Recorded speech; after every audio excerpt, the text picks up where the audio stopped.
Ô Jésus tendre maître, tu dis venez à moi. Bonjour à tous. Bonjour. Ça va bien? On va prier pour notre frère Samuel qui est un peu souffrant ce matin. Seigneur Jésus, nous te prions ce matin pour notre frère Samuel, afin que tu le renouvelles corps, âme et esprit, et qu'il puisse être avec nous pour ce midi, et qu'il se sente déjà beaucoup mieux. Tu es le Dieu des miracles, et nous te faisons confiance. Merci Jésus. Amen. Amen. Ce matin, ça va être un message un peu spécial. Vous allez me dire, mais Michel, en général, c'est toujours un peu spécial avec toi. Oui, c'est vrai. On va commencer par lire Matthieu chapitre 10, verset 16. C'est Jésus qui parle, il dit, « Je vous envoie comme des moutons au milieu des loups. Soyez donc avisés comme les serpents et purs comme les colombes. Gardez-vous des gens, car ils vous livreront aux tribunaux, et ils vous fouetteront dans leurs synagogues, dans leurs assemblées. Vous serez menés à cause de moi devant des gouverneurs, devant des rois. Ce sera un témoignage pour eux comme pour les non-juifs. Mais quand on vous livrera, ne vous inquiétez ni de la manière dont vous parlerez, ni de ce que vous direz. Ce que vous direz vous sera donné sur le moment même, car ce n'est pas vous qui parlerez, mais l'Esprit de votre Père qui parlera en vous. Le frère livrera son frère à la mort, et le père son enfant. Les enfants se dresseront contre leurs parents, et les feront mettre à mort. Vous serez détestés de tous, à cause de mon nom. Mais celui qui persévérera jusqu'à la fin sera sauvé. Quand on vous persécutera dans cette ville, fuyez dans une autre. Amen. Je vous le dis en effet, vous n'aurez pas achevé de parcourir les villes d'Israël avant que vienne le Fils de l'homme. Le disciple n'est pas au-dessus de son maître, ni l'esclave au-dessus de son Seigneur. Il suffit au disciple de devenir comme son maître et à l'esclave de devenir comme son Seigneur. S'ils ont appelé le maître de maison Belzébuth, c'est-à-dire Satan, à combien plus forte raison agiront-ils ainsi envers les gens de sa maison? Ne les craignez donc pas, car il n'y a rien de voilé qui ne doit être révélé, rien de caché qui ne doit être connu. Ce que je vous dis dans les ténèbres, dites-le en plein jour. Ce que je vous ai chuchoté à l'oreille, proclamez-le sur les toits en terrasse. Ne craignez pas ceux qui tuent le corps et qui ne peuvent tuer l'âme. Craignez plutôt celui qui peut faire disparaître l'âme et le corps dans la géhenne, dans le feu. Ne vend-on pas 2 moineaux pour un as, c'est-à-dire une certaine somme d'argent tout petit, mais il n'en tombe pas un seul à terre indépendamment de votre Père. Quant à vous, même les cheveux de votre tête sont tous comptés. N'ayez donc pas peur, vous valez plus que beaucoup de moineaux. Quiconque se reconnaîtra en moi devant les gens, je me reconnaîtrai moi aussi en lui devant mon Père qui est dans les cieux. Mais si quelqu'un me renie devant les gens, je le renierai moi aussi devant mon Père qui est dans les cieux. Ne pensez pas que je sois venu apporter la paix sur la terre, car je suis venu mettre la division entre l'homme et son père, entre la fille et sa mère, entre la belle-fille et sa belle-mère. Et l'homme aura pour ennemi les gens de sa maison. Celui qui me préfère père ou mère n'est pas digne de moi, et celui qui me préfère fils ou fille n'est pas digne de moi. Celui qui ne prend pas sa croix pour me suivre n'est pas digne de moi. Celui qui voudra sauver sa vie la perdra, celui qui aura perdu sa vie à cause de moi la trouvera. Amen. Ce sont des paroles terribles que Jésus a prononcées. Il l'a dit. Et c'est vrai. Ayez confiance que Jésus en a assez fait sur la croix. Comptez sur son sacrifice. le vôtre ne servirait à rien. Si vous êtes sacrifié pour le nom de Jésus, c'est pas ça qui va vous sauver. Ayez confiance en lui, il a payé votre dette pour que vous puissiez être sauvés de la Géhenne. La Géhenne, c'était une vallée près de Jérusalem où on mettait les ordures et il y avait du feu qui brûlait continuellement là-dedans. Et cette vallée existe toujours, mais bon, maintenant elle était nettoyée, on l'a vu avec Michou. Et voilà. Ayez confiance, il a payé votre dette. Croyez qu'il a assez souffert pour que vous puissiez être sauvés de la Géhenne, du feu éternel. Il a payé pour le pardon de vos péchés, et ni vos offrandes, ni vos bonnes œuvres n'ajouteront quelque chose à vos saluts. Au passage, je voudrais vous remercier, vous tous, qui avez donné pour la petite fille de mon frère Inoussa et de son épouse, cette petite fille qui s'est brûlée. Elle est soignée, elle a pu être admise à l'hôpital. Vous savez que là-bas, il n'y a pas d'assurance, il n'y a pas de... L'hôpital, c'est pas pour les pauvres. Mais grâce à vos dons, elle a reçu tous les soins nécessaires, elle continue à les recevoir et ça va de mieux en mieux. Elle dort la nuit. J'ai vu les photos, c'est absolument épouvantable. Elle était dans la cour de sa maison et elle a passé trop près du feu. Vous savez, ils font la cuisine sur des feux dehors et là, sa robe s'est enflammée. C'est terrible, j'ai un petit bout de chou, je ne sais même pas si elle a 10 ans, la gamine. Je voudrais vous remercier d'avoir fait des dons. Alors il y en a beaucoup qui m'écrivent « Oh, que Dieu l'aide, que Dieu la sauve, oui, que Dieu l'aide, que Dieu... » Mais ce serait pas mal aussi que ceux qui disent ça fassent un don. Parce que toujours demander à Dieu de faire ce que nous on peut faire, c'est un petit peu idiot. Excusez-moi de vous le dire, mais c'est vrai. Il faut arrêter d'être flap, super spirituel. Ah, Dieu peut tout faire, amen. Et nous, voilà, on n'a pas besoin de faire puisque Dieu fait tout. On a notre part à faire et je voudrais remercier vivement ceux qui ont fait un don. Il y en a qui ont fait un don de 5 € parce qu'ils sont eux-mêmes pauvres, mais ils l'ont fait.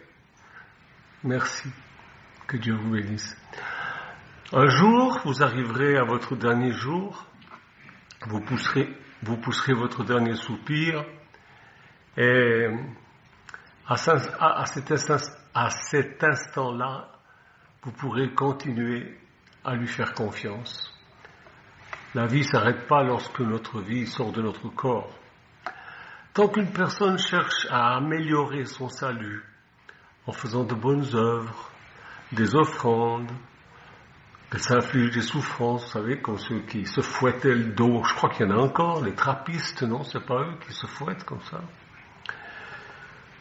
Des pénitences, tout ça, ou toutes sortes d'autres choses. Ces gens-là prouvent par là qu'elles ne croient pas l'évangile de Jésus-Christ. Elles se sont fabriquées une religion, elles s'attachent à leur religion, ça n'a aucune valeur devant Dieu. Mais alors là, aucune valeur devant Dieu. Vous savez, quand je pense au jour où je quitterai cette vie terrestre, je pense à tout ce que j'ai dit, tout ce que j'ai pensé, tout ce que j'ai fait dans cette vie, et je me dis que c'est insignifiant, c'est si faible, et puis c'est si plein d'erreurs.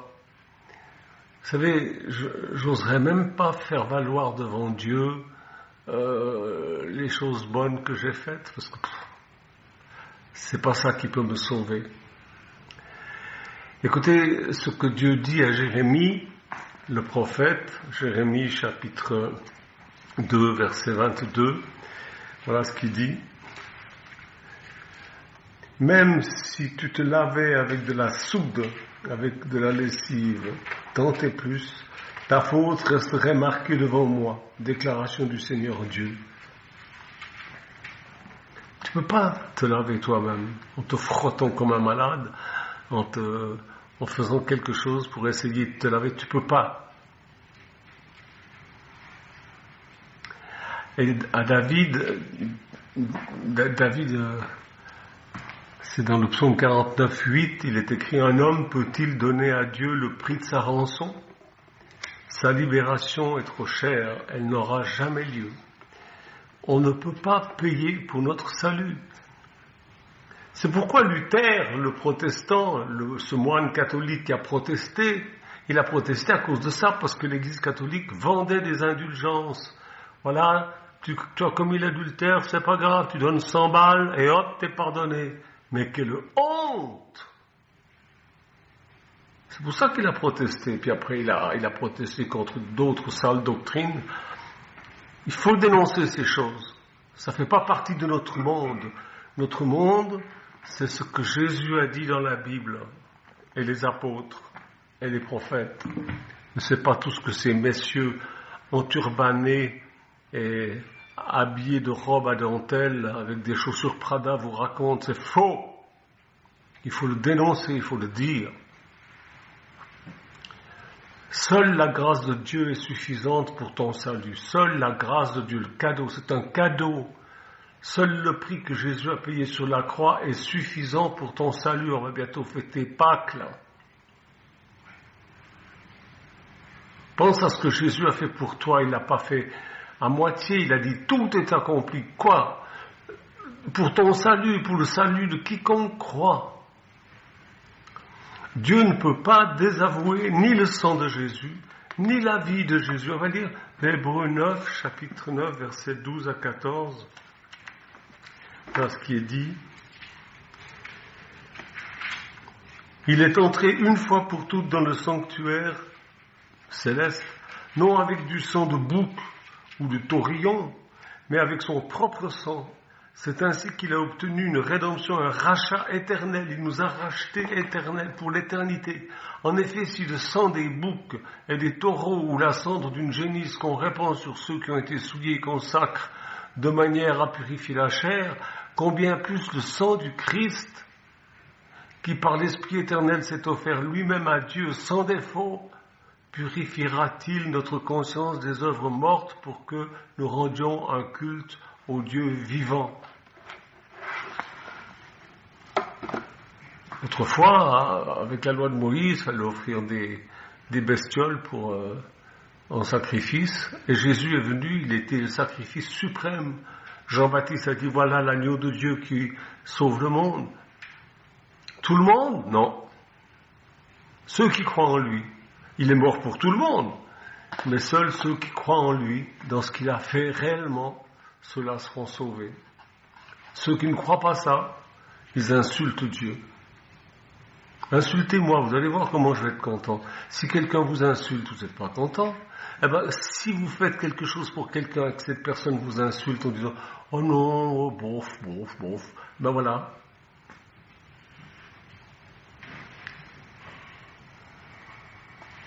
Dieu ne peut pas désavouer ni le sang ni la vie de Jésus. On va lire aussi Hébreux chapitre 10. Hébreux chapitre 10 et verset 19. Ainsi donc, frères, nous avons l'assurance d'un libre accès au sanctuaire, c'est-à-dire au paradis de Dieu, par le sang de Jésus, accès qu'il a inauguré pour nous comme un chemin nouveau et vivant au travers du voile, c'est-à-dire de sa chair. Et nous avons un grand prêtre institué sur la maison de Dieu. Approchons-nous donc d'un cœur sincère, avec une pleine foi, le cœur purifié d'une mauvaise conscience et le corps lavé d'une eau pure. Continuons à reconnaître publiquement notre espérance, sans fléchir, car celui qui a fait la promesse est digne de confiance. Veillons les uns sur les autres pour nous inciter à l'amour et aux belles œuvres. N'abandonnons pas le fait de nous assembler comme quelques-uns ont coutume de le faire, mais encourageons-nous mutuellement, et cela d'autant plus que vous voyez le jour s'approcher. Quel jour? Le jour de la fin. Pas de la fin du monde, de votre fin. De ma fin. Oui. Je suis dans ma 74e année. Ça va pas durer encore 50 ans.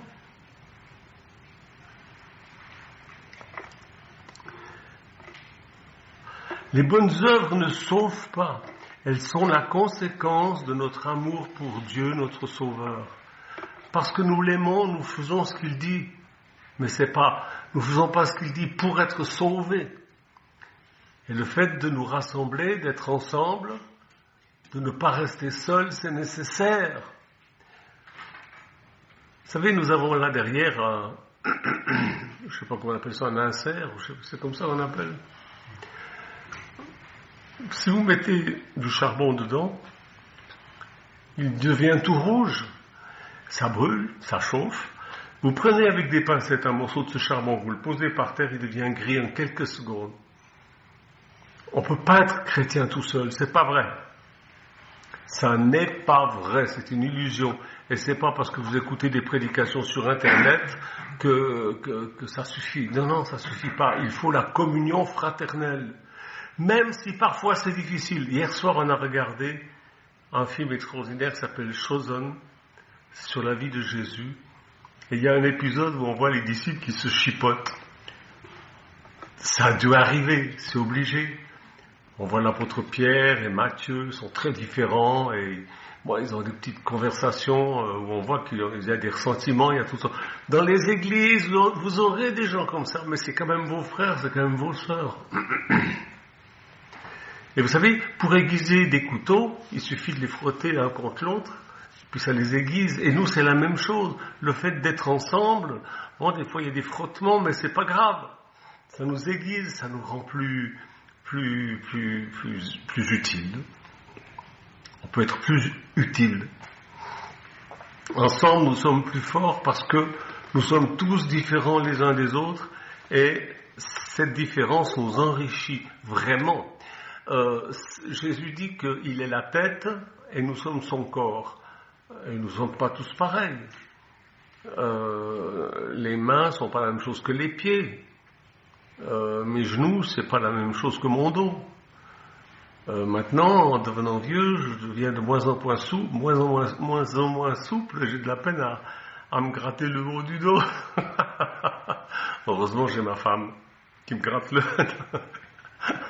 Non, elle me passe des pommades parce que de temps en temps, j'ai un peu mal au dos. Vous voyez, on a besoin les uns des autres et dans l'église, c'est comme ça, on a besoin les uns des autres. On peut pas tout seul, on peut pas. C'est pas vrai. Vous savez, Dieu affirme que le sang de Jésus et la justice de Jésus m'ont été attribués, vous ont été attribués, et que Dieu nous regardera et nous jugera en Jésus-Christ. C'est-à-dire que il nous voit et il nous verra comme il voit Jésus lui-même, c'est-à-dire pur. Dit autrement, toute la justice de Jésus a été transférée sur mon compte, sur votre compte. On va lire ça. 2 Corinthiens 5, 21. 2 Corinthiens 5, 21.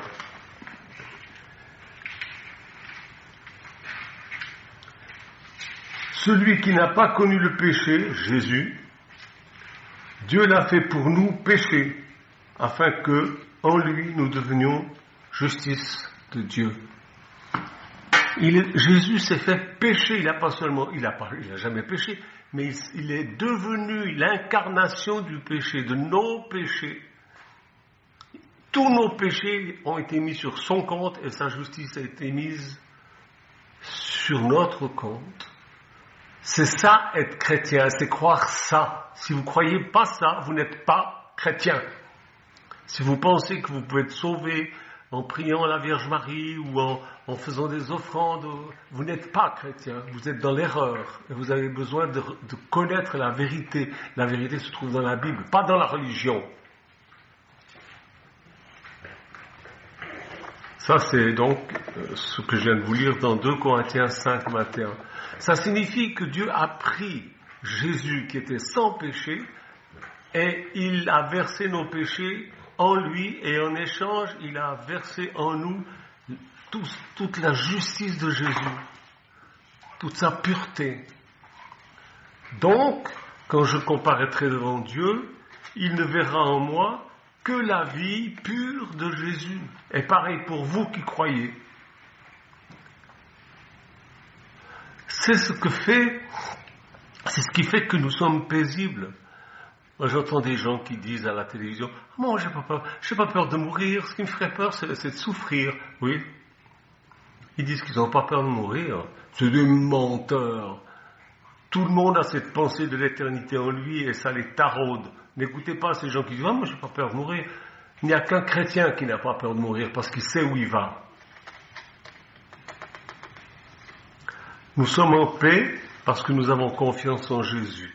Alors, certains m'écrivent sur révélationbible.fr ou sur Facebook, m'écrivent « Ah, mais quoi ?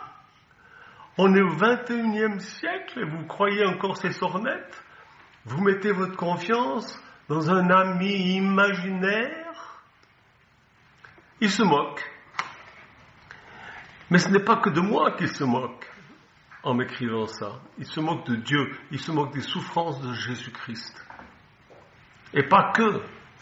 Ils se moquent aussi des millions de martyrs qui ont refusé et qui refusent encore de renier leur foi en Jésus-Christ. Vous croyez que quelqu'un donnerait sa vie, mourrait pour un ami imaginaire ? Un chrétien, c'est des choses que vous ne savez pas, vous qui vous moquez.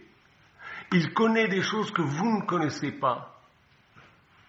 Et vous vous moquez.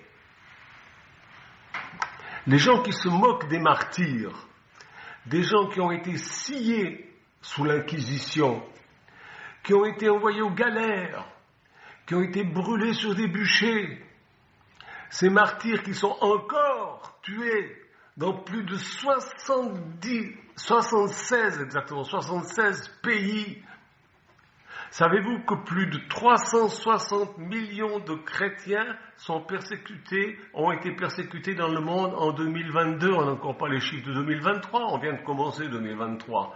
360 millions de chrétiens ont été persécutés dans ce monde en 2022. Et ça vous fait rire? Vous pensez que ces 360 millions de personnes avaient un ami imaginaire? Vous nous prenez pour des fous? Moi, quand je regarde votre monde, vous les moqueurs, moi je vous prends pour des fous. Un chrétien sur 7 est persécuté de nos jours. Un chrétien sur 7. Et vous vous moquez d'eux? On persécute les chrétiens dans 76 pays dans le monde. Et de nos jours, cela. Et ça vous fait rire? Et vous pensez que ces gens-là ont un ami imaginaire? Nous avons une relation personnelle avec Jésus-Christ parce qu'il s'est révélé à nous et il ne s'est pas révélé à vous parce que vous êtes une bande de moqueurs. Parce que vous êtes des méchants, vous faites partie de ce monde pourri et corrompu. Voilà pourquoi il ne s'est pas révélé à vous. Alors continuez à vous moquer. Continuez. Je m'en fous. C'est votre vie, c'est pas la mienne. Toute persécution confondue, la Corée du Nord passe en tête de classement annuel. Ils ont détrôné l'Afghanistan, la Somalie, le Yémen, l'Érythrée, la Libye, le Nigeria, le Pakistan, l'Iran, le Soudan, etc. 76 pays. Ces martyrs sont emprisonnés, torturés, tués, empêchés de travailler parce qu'ils croient dans un ami imaginaire. Vous vous moquez d'eux, vous riez, et vous plaignez de votre sort parce que l'essence a augmenté de quelques centimes. Oh, mon chou! Oh, c'est épouvantable!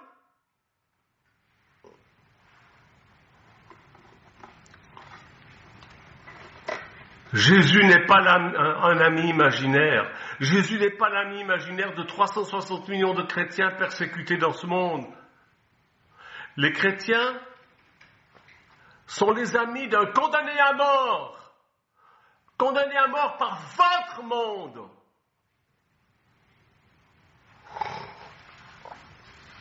Certains disent, oui, c'est les Juifs qui ont tué Jésus. Non. Certains disent, c'est les Romains qui ont tué Jésus. Non. L'histoire, c'est l'histoire, d'accord. En tout cas, si vous niez l'histoire, vous êtes des négationnistes. Toi qui te moques et qui dis que j'ai un ami imaginaire et que ces 360 millions de personnes qui ont été persécutées l'année passée, toi qui te moques, tu es un négationniste. Tu es comme ceux qui nient les fours crématoires. Tu es comme exactement la même chose, même pire. Un vrai chrétien n'accuse pas les Juifs ni les Romains parce qu'un vrai chrétien, il sait pourquoi Jésus est mort. Il sait que Jésus a donné sa vie en sacrifice volontairement à ta place. Vous comprenez pas ça? Tant pis. Vous voulez pas comprendre, vous voulez pas croire, vous voulez pas savoir. Et je vais vous dire pourquoi vous voulez pas. C'est parce que vous préférez votre sale péché, vos saletés, vous préférez ça à Dieu. Et j'en ai marre d'expliquer ces choses aux gens qui font semblant et de ne pas comprendre et qui aiment leur péché plus que Dieu. Continuez dans votre péché, roulez-vous dans la boue et dans la merde comme les porcs. Et continuez à vous plaindre en accusant le gouvernement, en accusant celui-ci, en accusant... Ils sont tous corrompus, mais vous faites partie de leur monde. Moi, je ne suis pas de ce monde. Jésus a dit, vous n'êtes pas de ce monde. Et puis, je ne suis pas là pour vous convaincre. Je suis là pour témoigner de la vérité. Mais certains croient tellement aux mensonges, alors continuez, je m'en fous. Pour ma part, comme pour la part des vrais chrétiens, nous faisons confiance à Jésus et non pas à vous, ni à votre monde corrompu et enténébré. Maintenant, vous les vrais chrétiens, soyez fermes. Ne vous embourgeoisez pas. Ne soyez pas de ceux qui retournent en arrière et se perdent et qui font des compromis.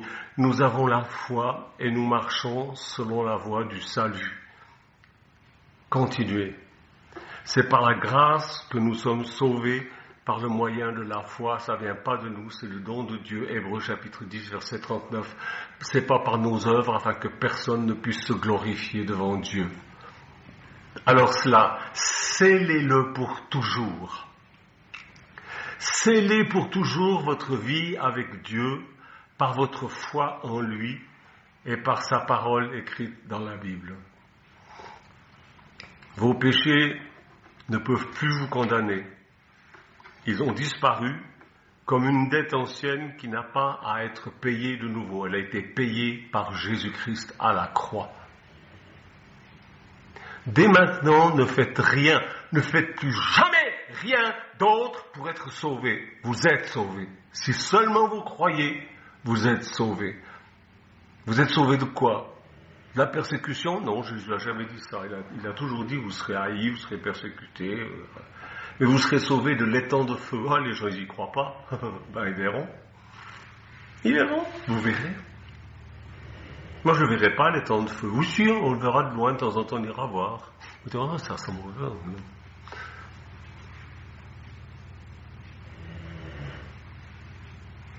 Vous êtes sauvés de l'étang de feu, non à cause de ce que vous avez fait, ni à cause de ce que vous pouvez faire ou de ce que vous n'avez pas fait ou que sais-je, mais c'est par la grâce de Dieu que vous êtes sauvés, par sa faveur imméritée. Vous ne méritez pas, je ne mérite pas.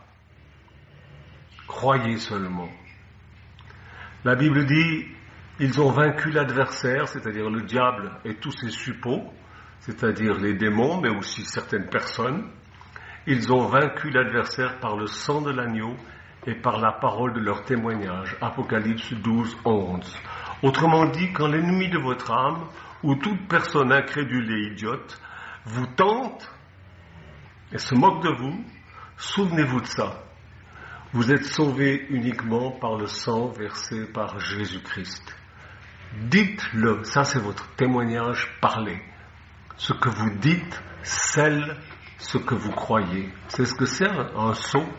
Donc, quand on envoie des conteneurs en Afrique, alors le conteneur arrive, on le remplit, et l'homme qui conduit le camion avec le conteneur, il met un sceau.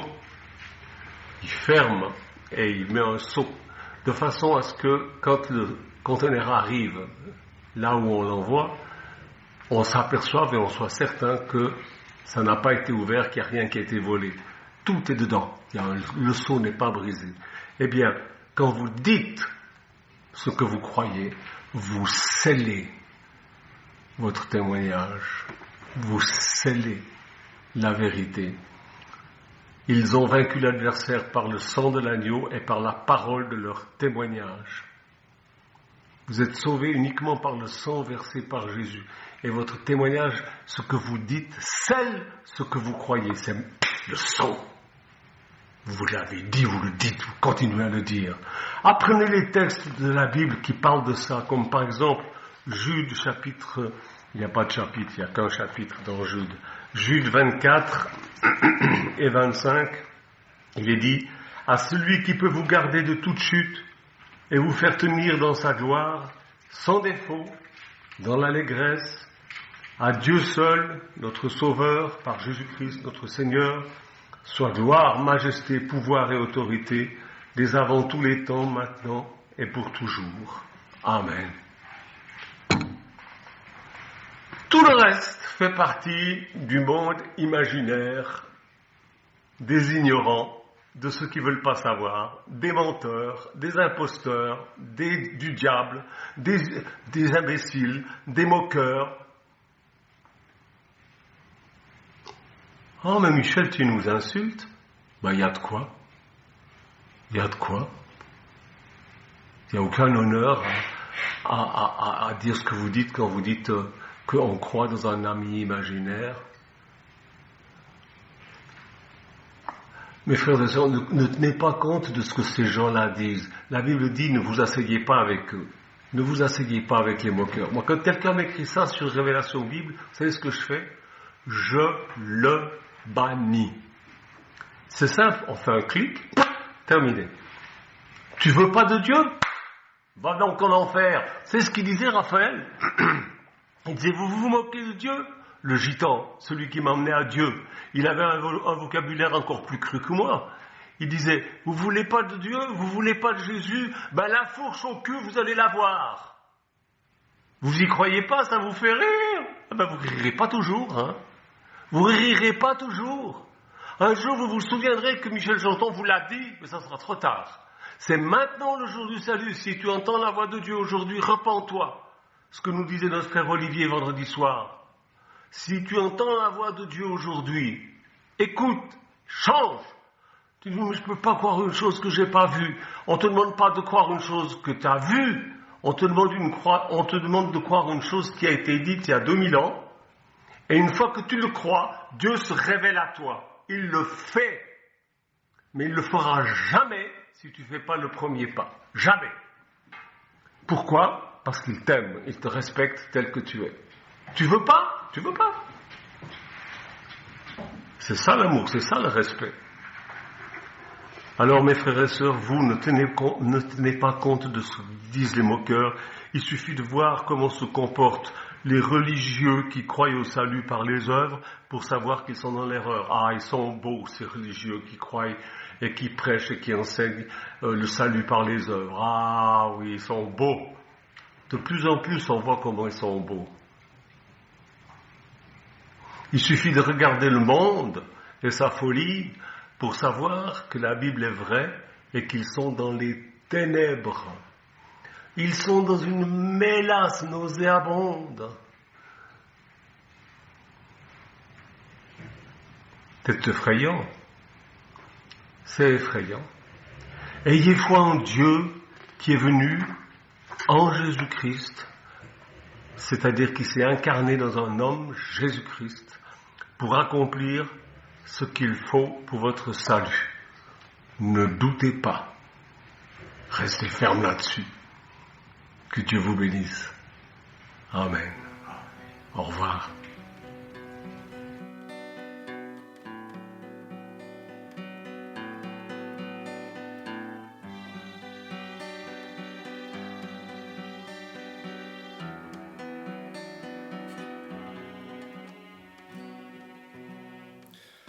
Ô Jésus tendre maître, tu dis venez à moi, apprenez à connaître, à écouter ma voix, car mon joug est facile et mon fardeau léger. Oh, quel repos tranquille, près de toi, bon berger. Aux disciples en peine, réunis en secret, chassant leurs craintes vaines, soudain tu apparais, ô joie inespérée, tu bannis leur effroi, montrant tes mains percées, tu leur dis, paix vous soit.